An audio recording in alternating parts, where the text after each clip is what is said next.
Shalom saudara, di dalam edisi Voice of Pentecost kali ini, saya akan berbicara mengenai apakah mempercayai mujizat itu rasional. Kenapa? Karena sebagian orang Kristen menganggap orang Pentakosta tidak rasional ketika mempercayai mujizat, karunia roh, suara Tuhan, dan juga nubuatan serta hal supernatural lainnya. Mereka menganggap iman yang rasional adalah iman yang tidak bertentangan dengan hukum alam. Apakah benar demikian? Mari kita simak penjelasannya. Untuk itu, kita perlu mengetahui apa itu definisi iman. Saudara, dalam Ibrani 11 ayat yang pertama, iman adalah dasar dari segala sesuatu yang kita harapkan dan bukti dari segala sesuatu yang tidak kita lihat. Dalam ayat ini jelas ada hubungan nyata antara harapan, apa yang kita inginkan dalam kehidupan kita, juga penglihatan. Kita ambil contoh, salah satu pahlawan iman di dalam pasal 11 yaitu Yusuf. Yusuf melihat jauh ke depan bahwa umat Israel akan keluar dari Mesir. Dia minta agar tulang-tulangnya dibawa keluar. Padahal saat itu bangsa Israel masih lama berada di tanah Mesir. Tetapi itulah iman. Iman Yusuf menjadi dasar dari sesuatu yang dia harapkan sesuai dengan janji Tuhan. Dan dia berani berkata-kata. Pembacaan seperti inilah yang ditegaskan oleh umat Pentakosta ketika kita berbicara tentang iman. Bahwa apa yang dialami oleh tokoh Alkitab dapat juga dirasakan dan dialami oleh kita hari ini. Iman Pentakosta bukan hanya pengakuan kognitif semata, tetapi iman yang dihidupi dari hari ke hari. Kita percaya sepenuhnya bahwa Alkitab diinspirasikan Roh Kudus untuk mengungkapkan isi hati Allah kepada manusia. Saya bacakan di dalam Yohanes 14 ayat yang ke-6. Tuhan Yesus berkata, kata Yesus kepadanya, "Akulah jalan dan kebenaran dan hidup. Tidak ada seorang pun yang datang kepada Bapa kalau tidak melalui aku." Yesus tidak mengatakan bahwa dia akan menunjukkan kita kebenaran. Tapi Yesus sendiri mengatakan bahwa akulah kebenaran itu sendiri.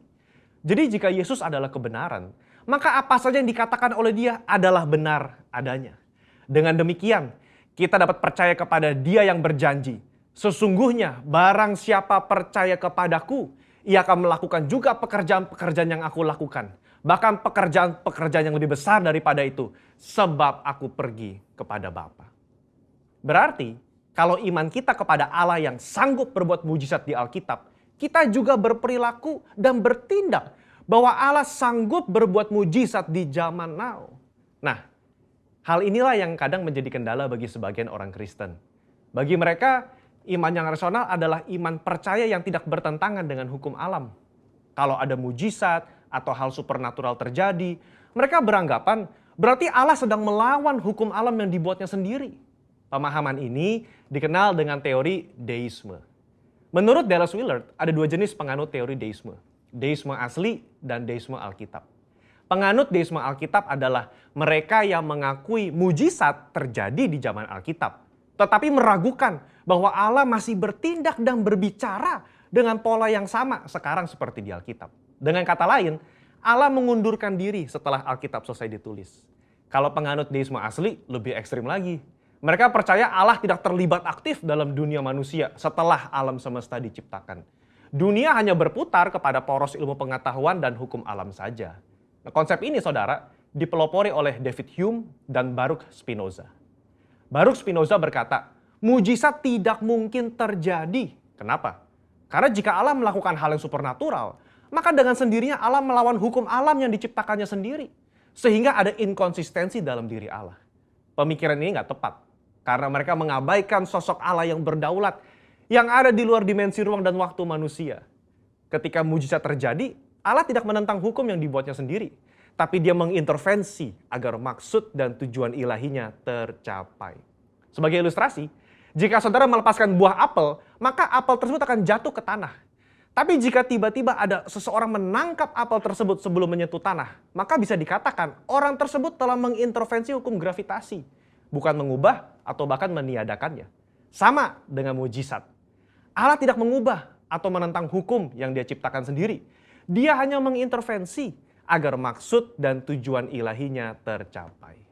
Orang percaya harus hati-hati terhadap paham deisme ini. Karena kalau tidak, ini akan mempengaruhi cara kita melihat dan menafsir fenomena ilahi. Orang yang percaya kepada paham deisme akan selalu menolak klaim mujizat dan hal supernatural lainnya. Meskipun bukti-bukti di lapangan berbicara sebaliknya. Mungkin saudara pernah mendengar argumen dari 1 Korintus 13 ayat 8 dan 10. Saya bacakan. Kasih tidak berkesudahan, nubuat akan berakhir, bahasa roh akan berhenti, pengetahuan akan lenyap. Tetapi jika yang sempurna tiba, maka yang tidak sempurna itu akan lenyap. Karunia nubuatan, suara Tuhan, bahasa roh, dan mujizat seharusnya sudah lenyap sekarang. Kenapa? Karena yang sempurna sudah tiba. Mereka berpikir yang sempurna itu adalah ketika Alkitab selesai ditulis. Padahal kalau dilihat dari konteks tulisan Paulus secara menyeluruh, banyak teolog dan gereja mengafirmasi bahwa yang dimaksud dengan sempurna itu adalah kedatangan Yesus kali yang kedua untuk menjemput umatnya. Ketika kita sudah berada di sorga, nubuat sudah tidak perlu, mujizat sudah tidak perlu, karena kita sudah berjumpa dengan Yesus. Saudara, kalau saya boleh rangkum, maka mempercayai mujizat adalah ekspresi dari iman yang rasional. Iman yang rasional itu melibatkan logika, otoritas firman, dan pengalaman rohani. Apa yang Roh Kudus katakan kepada saudara lewat firman-Nya, itulah yang kita hidupi dan perkatakan. Kalau Yesus yang kita sembah memberikan begitu banyak contoh dalam pelayanannya dengan mujizat, mari kita melayani dengan semangat dan percaya bahwa Roh Kudus-Nya akan meneguhkan pelayanan kita semua dengan tanda dan mujizat. Haleluya. Saudara, untuk penjelasan lebih lengkapnya dari tim teologi kami, jangan lupa buka link yang ada di atas atau scan QR Code yang tersedia. Tuhan Yesus memberkati. Amin.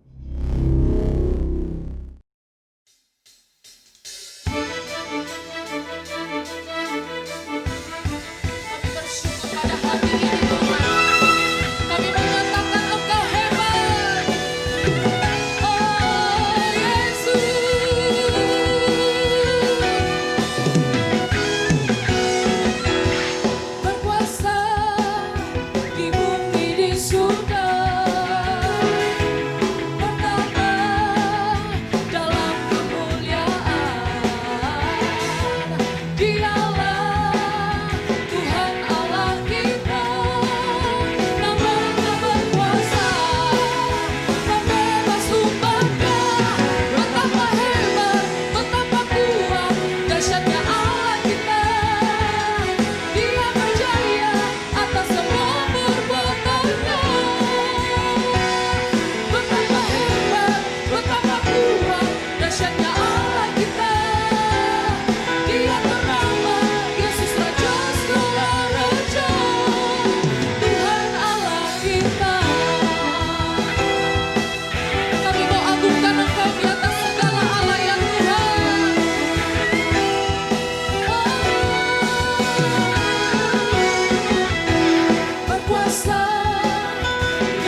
bersyukur pada pagi hari ini Tuhan.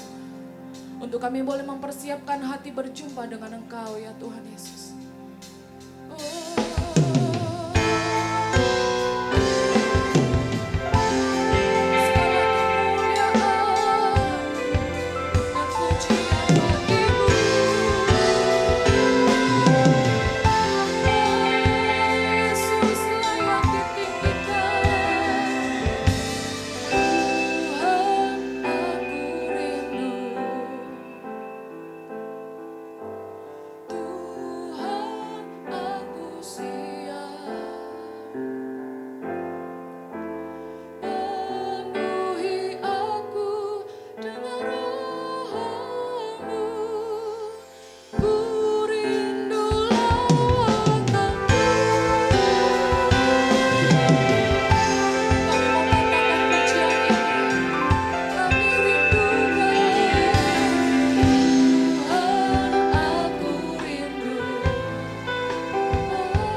Terima kasih Tuhan, terima kasih Bapa.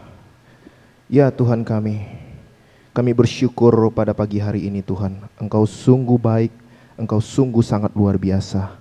Kami percaya Tuhan Engkau hadir di tengah-tengah kami, membawa hadirat Tuhan di hadapan kami. Kami bersyukur untuk segala sesuatu yang telah Tuhan tetapkan di dalam kehidupan kami Tuhan. Terima kasih untuk pagi hari ini Tuhan.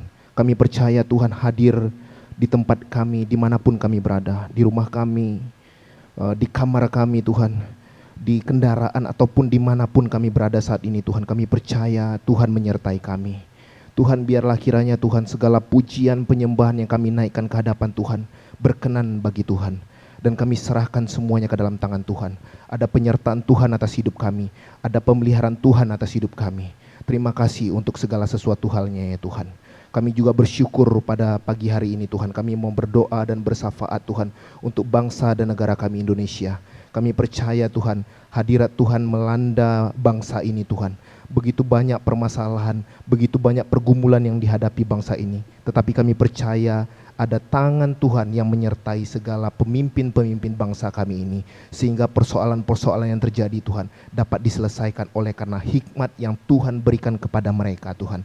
Terima kasih untuk segala sesuatu halnya ya Tuhan. Atas bangsa ini, agar bangsa ini bisa mengingat bahwa Tuhanlah juru selamat mereka. Tuhanlah satu-satunya kunci, Tuhanlah satu-satunya jawaban atas segala doa-doa mereka Tuhan. Biarlah kiranya Tuhan berikan hikmat bagi pemimpin-pemimpin bangsa kami, sehingga Tuhan pemimpin bangsa kami ini bisa membawa bangsa ini dari yang baik kepada hal yang lebih baik lagi. Tetapi kami percaya Tuhan, Tuhan tidak akan pernah meninggalkan bangsa kami Tuhan. Kami serahkan semuanya Tuhan, pemimpin-pemimpin bangsa kami, mulai dari yang tertinggi sampai yang terendah, dari pusat sampai ke daerah. Biarlah hikmat Tuhan, otoritas Tuhan menyertai kehidupan mereka. Terima kasih Tuhan untuk pilkada-pilkada serentak yang telah kami selesaikan. Oleh bantuan Tuhan kami dapat melaksanakannya dengan damai. Dan kami percaya pemimpin yang dipilih oleh Tuhan itu adalah pemimpin yang diurapi oleh Tuhan. Biarlah kiranya otoritas Tuhan sampaikan kepada mereka, sehingga bisa mereka memimpin bangsa ini, bisa memimpin daerah-daerah yang mereka pimpin Tuhan, untuk 5 tahun ke depan menjadi hal yang lebih baik lagi. Kami serahkan semuanya ke dalam tangan Tuhan. Tuhan yang memegang peranan penting atas bangsa ini Tuhan. Terima kasih Tuhan, terima kasih. Kami juga percaya Tuhan bahwa hadirat Tuhan menyertai kota kami. Kota di mana kami tinggal, kota di mana kami berada, kota di mana kami mencari pekerjaan, kota di mana kami mencari pendidikan Tuhan. Biarlah kiranya kota Padang ini Tuhan selamatkan juga Tuhan. Hikmat Tuhan menyertai kota ini Tuhan. Biarlah Tuhan segala yang baik hadir atas kota kami ini. Kami percaya ada penyertaan Tuhan yang luar biasa atas kota Padang ini Tuhan. Orang-orang yang belum mengenal Tuhan, mereka bisa mengenal Tuhan jauh lebih baik lagi. Oleh karena hikmat yang Tuhan berikan atas anak-anak-Mu yang tinggal di kota ini Tuhan. Jadikan kami semua kepala bukan ekor Tuhan, agar mereka melihat pemeliharaan Tuhan itu nyata dan luar biasa atas kami semua anak-anak Tuhan di tempat ini. Terima kasih Tuhan, jadikan kami garam dan terang. Jadikan kami surat Injil Tuhan yang terbuka, yang bisa dibaca oleh siapapun yang tidak ataupun yang belum mengenal Tuhan di kota ini. Terima kasih Tuhan. Terima kasih Bapa, segala sesuatu yang buruk Engkau jauhkan daripada kota ini, di mana akhir-akhir ini Engkau tahu cuaca yang kurang baik, cuaca yang kurang bersahabat. Mungkin ada gempa yang kami rasakan silih berganti Tuhan, tetapi kami percaya ada naungan Tuhan atas kota ini. Tuhan memegang kota ini, menjauhkan kota ini dari kehancuran. Tuhan berikan yang terbaik untuk kota ini. Terima kasih Tuhan untuk segala sesuatu halnya. Kami percaya bahwa Tuhan menyertai kota ini.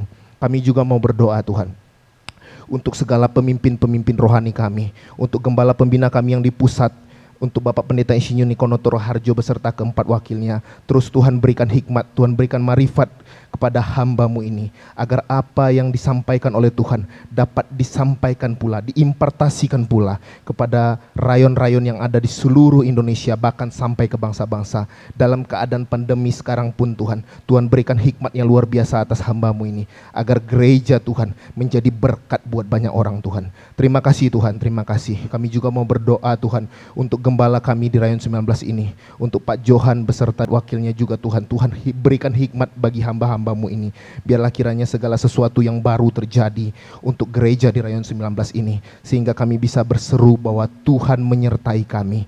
Terima kasih Tuhan, Engkau berkati juga hamba-Mu ini, keluarga besarnya, Ibu Ing, anak-anak, menantu dan cucu-cucunya juga Tuhan berkati. Berikan hikmat yang luar biasa atas hamba-Mu ini, agar hamba-Mu ini juga bisa bersaksi bahwa Yesus menyertai kehidupan mereka semua sekeluarga. Terima kasih untuk hamba-Mu ini Tuhan.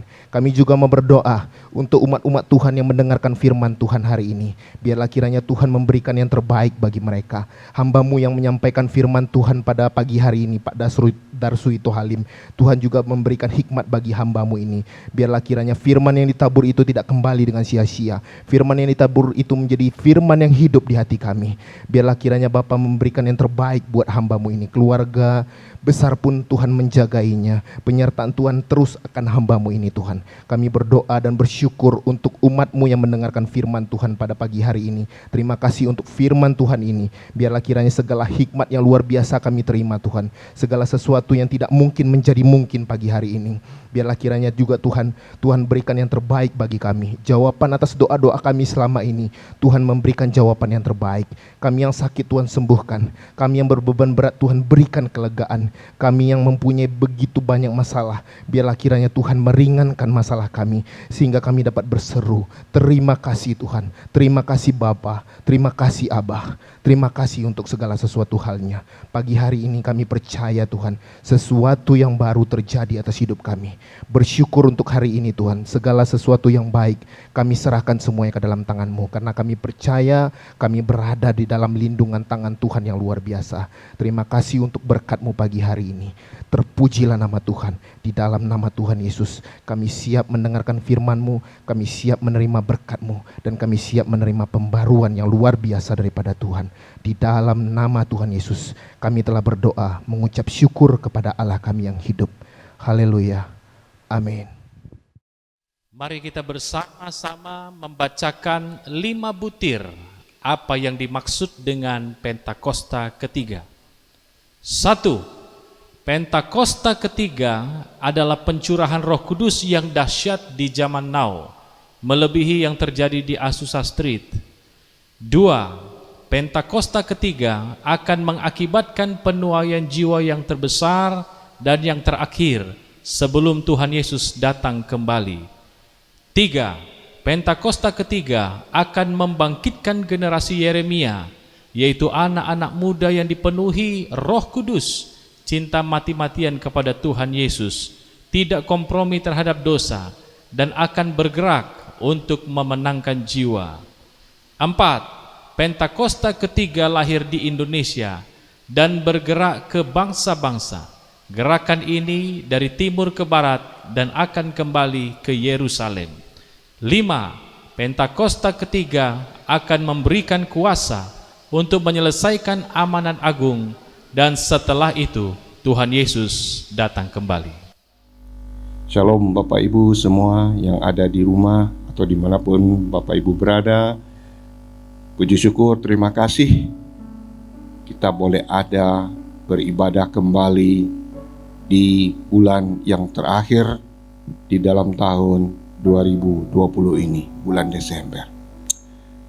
Bapak Ibu yang dikasihi, 2 hari yang lewat baru kita telah merayakan Natal bersama tanggal 25 Desember. Hangatnya Natal masih dapat kita rasakan.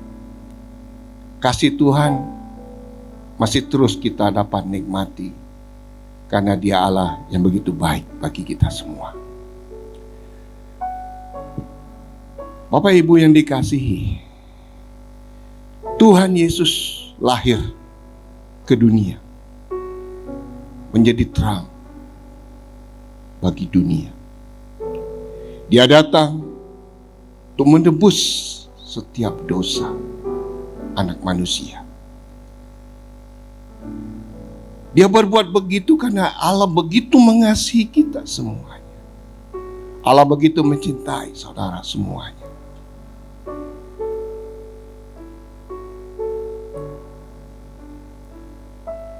Untuk itu Bapak Ibu, ketika Dia telah datang menjadi terang membawa damai. Apa yang harus kita lakukan lagi? Di akhir tahun ini. Mari Bapak Ibu yang dikasihi. Untuk itu, saya mengajak Bapak Ibu. Apa yang telah disediakan oleh Tuhan, itu tidak menjadi sia-sia. Di mana Dia datang sebagai terang, membuat hidup kita yang gelap akan menjadi terang. Nah, bagaimana caranya Bapak Ibu? Untuk itu saya membuat satu khotbah yang berjudul Membangun Rumah yang Ideal. Bapak Ibu yang dikasihi, kita tahu bahwa hari-hari ini kita sudah banyak berbicara tentang Betel, rumah Tuhan. Nah, oleh sebab itu, di tengah masa pandemi COVID-19 yang masih berkepanjangan, bahkan lebih lagi Bapak Ibu, saya mendengar kemarin di Inggris, virus corona yang baru, varian yang baru sudah ada. Bahkan 70% lebih cepat pengembangannya lagi. Kita tidak tahu apa yang akan terjadi setelah ini lagi, setelah tahun ini. Untuk itu Bapak Ibu, mari kita mempersiapkan diri kita. Diri kita sebagai tubuh, rumah Allah, bait Allah. Karena sudah dikatakan 1 Korintus 3. Tidak tahukah kamu bahwa tubuhmu adalah bait Allah? Oleh sebab itu Bapak Ibu yang dikasihi, mari kita belajar membangun rumah yang ideal buat Tuhan. Kita mendapat satu contoh seperti cerita yang ada di dalam Kejadian 28 ayat 16. Kejadian 28 ayat 16 dan 17. Kita baca sama-sama. 3, 2, 1. Ketika Yakub bangun dari tidurnya, berkatalah ia, "Sesungguhnya Tuhan ada di tempat ini dan aku tidak mengetahuinya." Ia takut dan berkata, "Alangkah dahsyatnya tempat ini. Ini tidak lain dari rumah Allah. Ini pintu gerbang surga." Luar biasa. Kita tahu ketika Yakub juga dikejar oleh saudaranya Esau, di mana Esau kita tahu mau membunuh adiknya bungsunya ini, Yakub ini. Sehingga dia lari. Ibunya ngomong, "Ribka, pergi ke Laban di daerah Haran." Nah, di dalam perjalanannya, saudaraku, ketika itu Yakub sudah bermalam di suatu tempat. Dia ambil batu dan dia tertidur.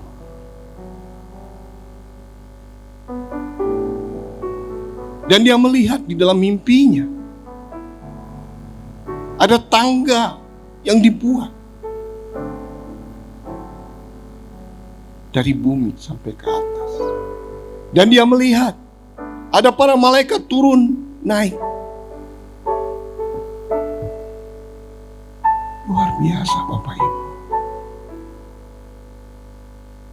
Walaupun Yakub telah berbuat salah. Dan dikejar oleh saudaranya ingin membunuhnya. Tetapi Tuhan yang berjanji tidak pernah ingkar janji. Dia tetap akan menyelamatkan Yakub dan akan menjadi bangsa yang besar.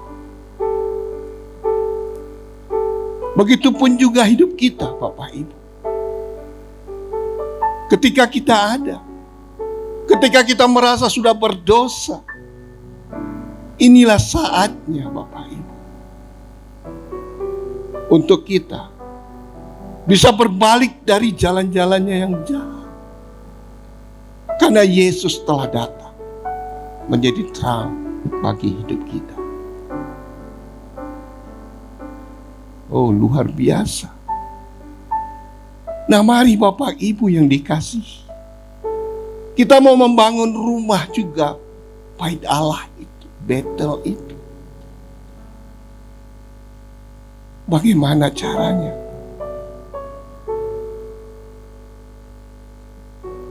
Yang pertama, Bapak Ibu yang dikasihi, untuk dapat membangun rumah yang ideal. Ideal itu tentunya Bapak Ibu yang punya arti yang pas, yang cocok. Kalau membangun tidak cocok, nggak ada gunanya, Bapak Ibu.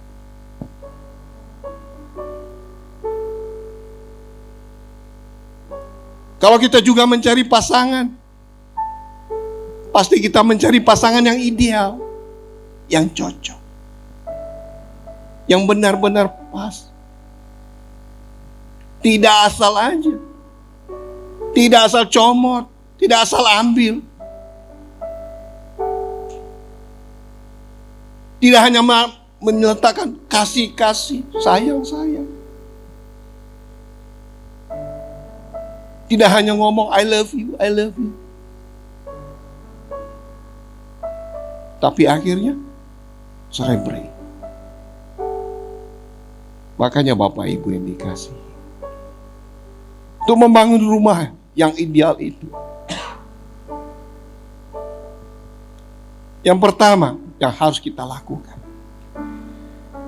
kita harus meletakkan pada dasar yang benar.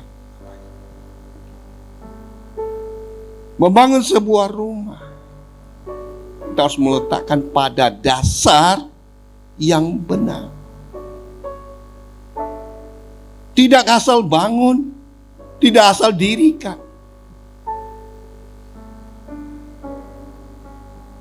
Untuk itu Bapak Ibu, mari kita belajar dari Alkitab yang mengatakan di dalam Injil Matius 7 ayat 24 sampai 27. Setiap orang yang mendengar perkataanku ini dan melakukannya, ia sama dengan orang yang bijaksana, yang mendirikan rumahnya di atas batu. Kemudian turunlah hujan dan datanglah banjir. Lalu angin melanda rumah itu, tetapi rumah itu tidak roboh, sebab didirikan di atas batu. Tetapi setiap orang yang mendengar perkataanku ini dan tidak melakukannya, ia sama dengan orang yang bodoh, yang mendirikan rumahnya di atas pasir. Kemudian turunlah hujan dan datanglah banjir. Lalu angin melanda rumah itu, sehingga rubuhlah rumah itu, dan hebatlah kerusakannya. Nah, Bapak Ibu yang dikasihi,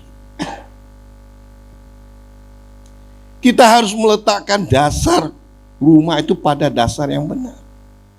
Kita harus meletakkan di atas batu, bukan di atas pasir. Kalau di atas batu, dikatakan di sini, biarpun turun hujan, datang banjir, angin melanda rumah itu, tetapi rumah itu tidak rubuh. Sebab dia diletakkan di atas dasar batu yang keras.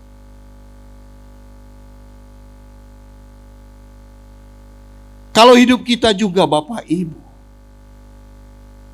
kalau kita mau hidup seperti Kristus, sama seperti di dalam firman Tuhan, Tuhan katakan di atas batu, saya jelasin lagi ya, Batu itu batu apa yang Tuhan inginkan? Mari kita buka di dalam Matius 16 ayat 18. Firman Tuhan demikian. Dan aku pun berkata kepadamu, engkau adalah Petrus, dan di atas batu karang ini aku akan mendirikan jemaatku, dan alam maut tidak akan menguasainya. Nah, ini kan ketika Bapak Ibu, ketika Tuhan Yesus bersama dengan murid-muridnya, di mana Tuhan Yesus bertanya kepada murid-muridnya, kata orang, siapakah anak manusia itu? Hanya Petrus yang menjawab dengan benar. Dikatakan di ayat ke-16, menjawab Simon Petrus bagaimana? Engkau adalah Mesias, anak Allah yang hidup. Kenapa dia bisa ngomong demikian? Karena kedekatan hidupnya dengan Tuhan. Keintiman hidupnya bersama Tuhan Yesus. Dia tahu Yesus itu adalah Mesias, anak Allah yang hidup. Bapak Ibu,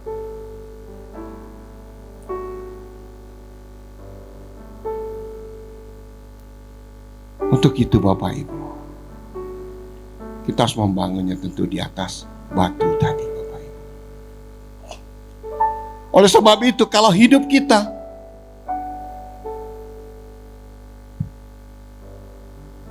tidak ditaruh di atas batu karang Yesus Kristus itu,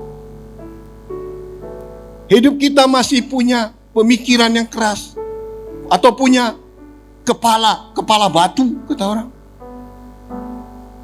yang nggak mau dengar apa kata Tuhan, nggak mau mendengar apa kata firman Tuhan. Apakah hidupnya bisa ditaruh di atas batu karang itu sendiri? Tentu tidak.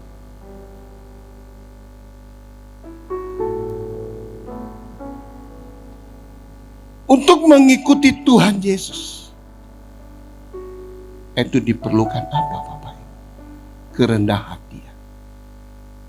Bapak Ibu indikasi, kalau Bapak Ibu membangun sebuah rumah, membangun tembok, tonggak yang keras itu, bahkan jembatan kalau dibangun Bapak Ibu, itu tidak sembarangan. Itu batu-batu yang besar itu harus dipecahkan dahulu menjadi batu yang kecil-kecil, batu koral.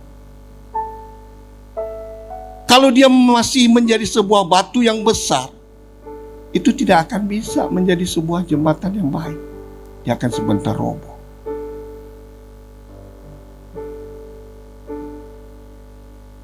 Tetapi ketika batu itu sudah dihancurkan, pemikiran kita sudah diubahkan, mau mengikut Tuhan, mau turut perintah Tuhan,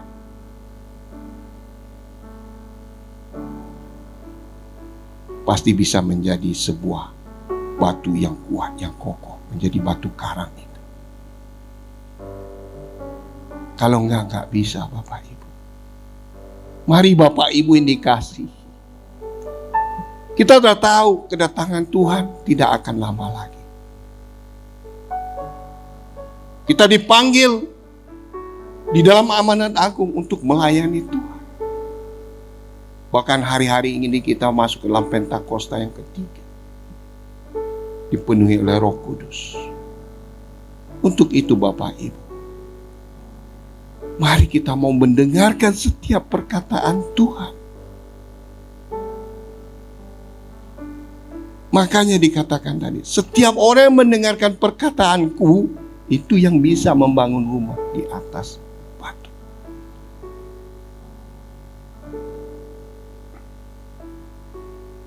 Maukah Bapak Ibu membangun rumah di atas batu yang kokoh, di atas batu karang itu, bersama Yesus? Hancurkan segala keegoisan, ketamakan, banyak lagi Bapak. Makanya dia haruskan kerendahan dia harus kita punyai.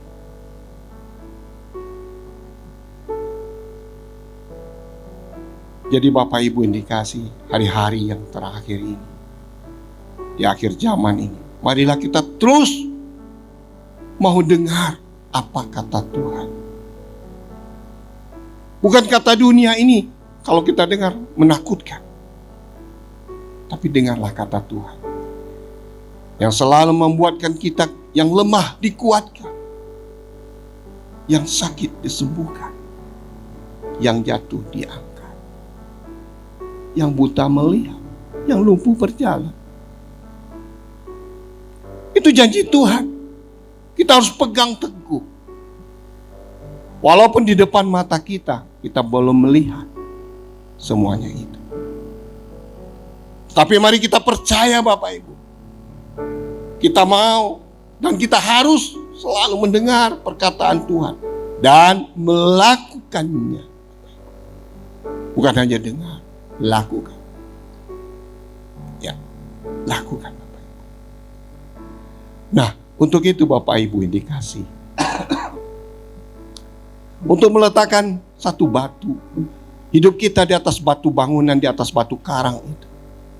Tadi saya katakan, kita harus benar-benar tahu kita hidup ini hanya karena kasih Tuhan. Kita hidup ini hanya kemurahan Tuhan. Tak ada yang bisa kita banggakan selain Dia. Kita pun ada karena cintanya. Kita pun ada karena sayangnya Bapak Ibu.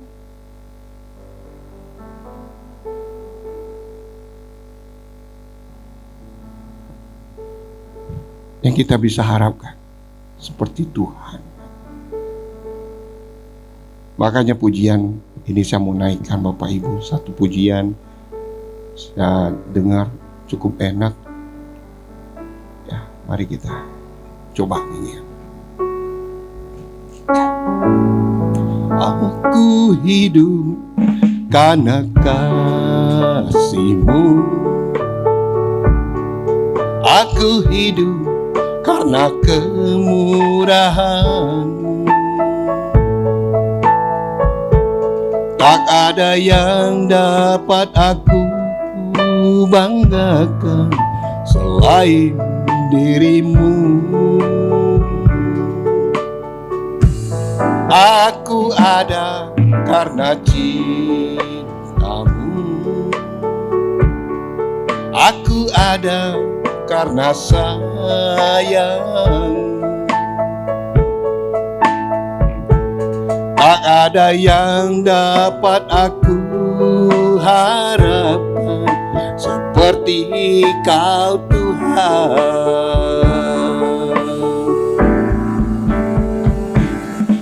Tangan-Mu selalu menjaga di jalan-jalan.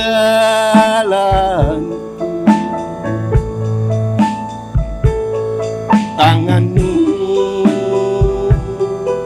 selalu menolong di jalan gelapku.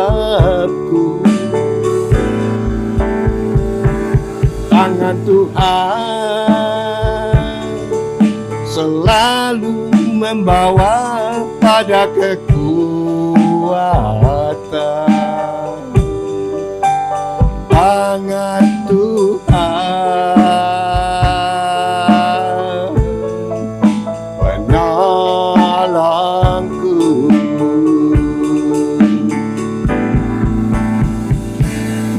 Tangan-Mu selalu menjaga di jalan-jalanku. Tangan-Mu selalu menolong di jalan gelapku.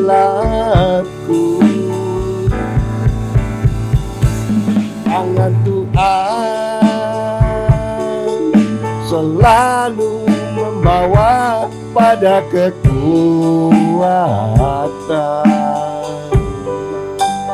tangan Tuhan menolongku.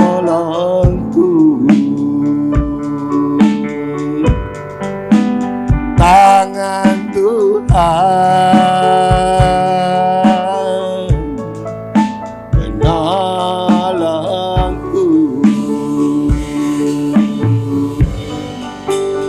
Tangan Tuhan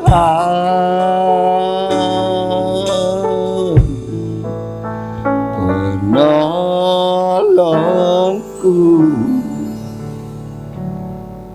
Luar biasa, bukan? Kalau bukan tangan Tuhan, kalau bukan penyertaan Tuhan, kita belum tentu ada sampai hari ini, Bapak Ibu. Puji nama Tuhan. Yang kedua, Bapak Ibu, secepatnya, membangun rumah yang ideal itu gimana? Pertama, dia harus meletakkan pada dasar yang benar. Yang kedua, taruh pengharapan agar selalu diberikan pengurapan daripada Tuhan. Mari kita buka di dalam Kejadian 28 ayat 18. Apa yang dilakukan oleh Yakub? Keesokan harinya, pagi-pagi, Yakub mengambil batu yang dipakainya sebagai alas kepala dan mendirikan itu menjadi tugu dan menuang minyak ke atasnya. Jadi Bapak Ibu yang dikasihi, setelah dia melihat semuanya itu langkah luar biasa, maka dia apa yang dia lakukan? Besok pagi-pagi Yakub mengambil batu yang dipakainya sebagai alas kepala dan mendirikan itu menjadi tugu dan menuang minyak ke atas. Ada sesuatu pekerjaan yang dia lakukan lagi, Bapak Ibu. Ketika Tuhan telah berseru kepadanya, rumahku ini akan menjadi Betel. Luar biasa. Apa yang dikerjakan? Dia menuang minyak ke atas batu itu. Apa yang sudah dia rasakan, dia lihat, dia kerjakan, Bapak Ibu. Dia menuang minyak ke atasnya. Minyak berbicara tentang pengurapan yang dikerjakan oleh Yakub. Hidupnya selalu berdoa, memuji dan menyembah Tuhan. Minta pengurapan yang daripada Tuhan selalu baru. Itu yang memberikan dia kekuatan, kemampuan untuk dia dapat terus berjalan maju. Hal yang ketiga, yang terakhir,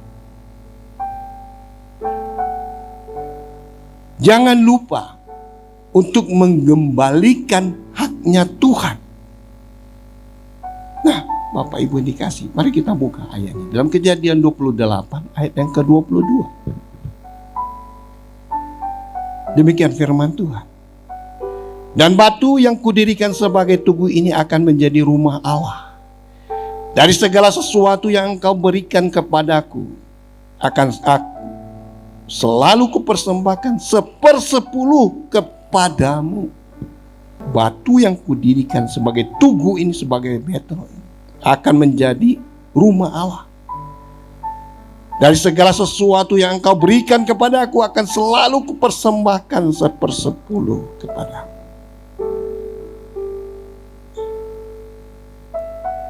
Ketika kita sudah membangun rumah yang kokoh, ketika kita sudah diberkati limpah oleh Tuhan, jangan lupa untuk mengembalikan haknya Tuhan.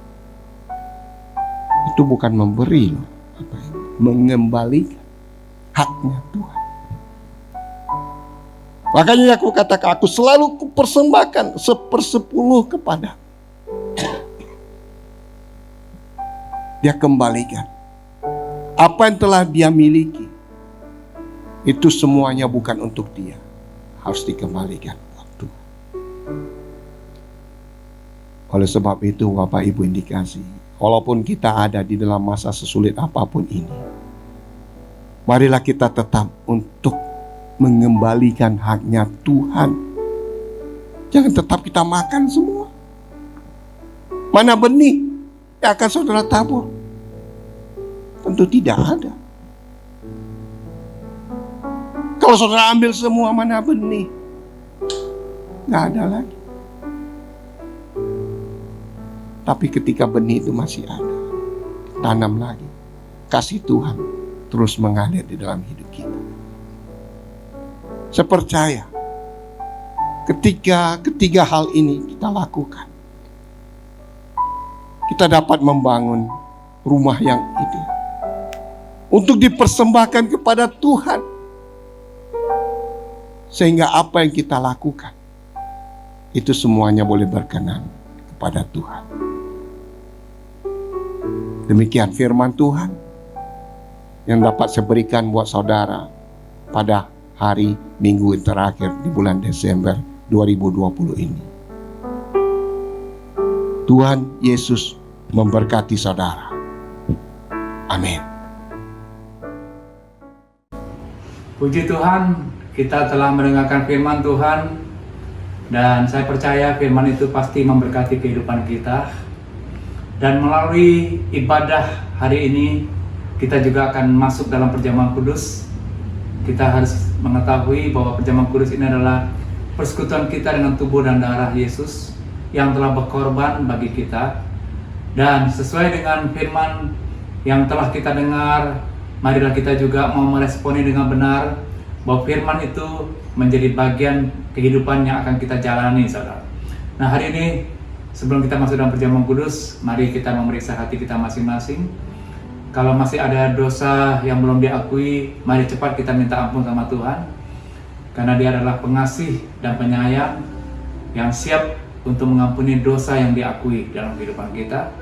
Dan kita juga tentunya melalui perjamuan kudus ini, kita memeriksa tentang persekutuan kita yang terkini dengan Tuhan, dan juga harapan untuk persekutuan kita yang kekal sampai selama-lamanya yang ada di sorga.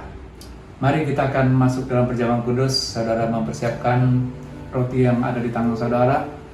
Nah, sambil mengangkat roti ini, dengarkan firman Tuhan. Sebab apa yang telah kuteruskan kepadamu telah kuterima dari Tuhan, yaitu bahwa Tuhan Yesus pada malam waktu Dia diserahkan mengambil roti, dan sesudah itu Ia mengucap syukur atasnya. Ia memecah-mecahkannya dan berkata, inilah tubuhku yang diserahkan bagi kamu. Perbuatlah ini menjadi peringatan akan aku. Saudaraku, bukankah roti di tangan kita merupakan persekutuan kita dengan tubuh Kristus? Makanlah dalam nama Tuhan Yesus.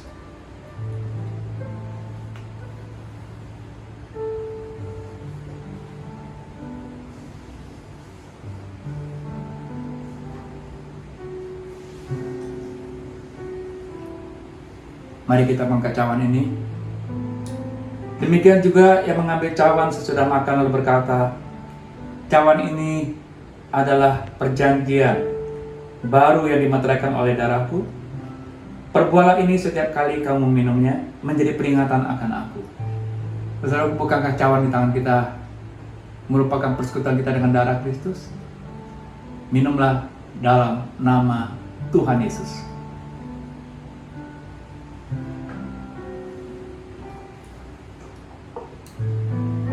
Mari kita bersyukur. Kita bersyukur menikmati persekutuan yang bisa diteruskan di hari ini. Mari saudara sembah Tuhan.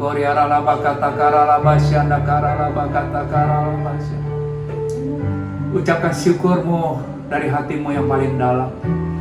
Tuhan berkenan agar kita bisa bersama-sama menikmati persekutuan yang kekal sampai selama-lamanya di sorga mulia. Hamba berdoa ya Tuhan, yang sakit disembuhkan, yang kecewa dihiburkan, beban berat kami Tuhan angkat, yang berkekurangan mengalami kelimpahan. Dan kami percaya Roh-Mu yang kudus siap untuk membawa perubahan yang kami butuhkan ini ya Bapa. Terima kasih.